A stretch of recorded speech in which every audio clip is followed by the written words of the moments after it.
Et un livreur traité d'esclave par une cliente, une histoire qui choque énormément. Denis Jacquet est avec nous, économiste et fondateur de l'Observatoire de l'ubérisation. Il est l'auteur de l'Ubérisation, un ennemi qui vous veut du bien, des éditions Duno. Bienvenue, bonjour. Bonjour. Bonjour Denis Jacquet. Oui, Bonjour, évidemment, dépêche-toi esclave, lui a-t-elle envoyé. Et alors il a porté plainte, Yaya, ce livreur à Laval, il est en France depuis 9 ans maintenant. Il a porté plainte pour injure non publique en raison de l'origine au commissariat de Laval. C'est évidemment une photo qui choque et une attitude, pas une photo, enfin un message en fait qui choque et une attitude également. Parce qu'il faut préciser que quand Uber vous met en relation, il y a la photo qui apparaît du livreur. Et donc, c'est à la suite, en fait, de cette photo que cette femme, qui pourra être poursuivie, a envoyé, en fait, ce message. D'une façon générale, Denis Jacquet, vous qui avez écrit qui est cofondateur de l'Observatoire de l'ubérisation, les gens qui travaillent sur l'ensemble, en fait, de ces postes sont soumis parfois à des conditions extrêmement difficiles et sont aussi insultés, quoi. Oui, alors c'est vrai que quand on a, avec Grégoire Leclerc, créé l'Observatoire de l'ubérisation, tous les deux entrepreneurs et intéressés par l'impact du digital, on nous a souvent posé cette question, et en disant mais est-ce que les plateformes sont les esclavagistes modernes? Et moi j'ai toujours répondu à peu près la même chose, donc je vais pas faire exception à la règle ce matin, surtout que je suis pas du matin, donc je suis un peu feignant. Ouais.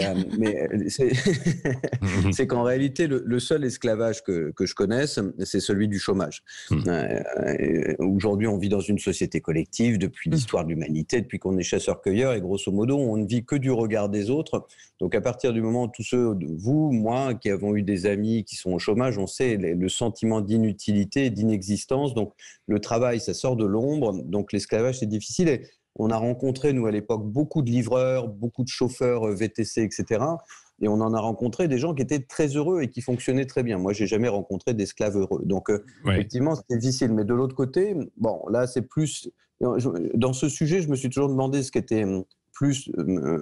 qui relevait plus du racisme quotidien, que véritablement de l'impact des plateformes. Mais c'est que tout à coup, tous ceux qui ont ce sentiment de défiance vis-à-vis de la différence trouvent un moyen de plus de l'exprimer. Et s'ils ne l'avaient pas fait pour un livreur, ils l'auraient fait pour une autre raison. Donc, c'est juste triste, mais malheureusement habituel. Oui, très triste, habituel, parce que ce sont des gens qui travaillent pour quand même pas grand-chose, quoi, bien sûr. Ce sont des petits boulots, et ils le font avec en fait un courage quand même assez extraordinaire, et souvent par des gens qui ne veulent pas travailler, et eux sont là pour occuper en fait ces postes. Et on l'a vu, où il y a eu une explosion à l'occasion aussi, bien sûr, du confinement et donc des livraisons à domicile.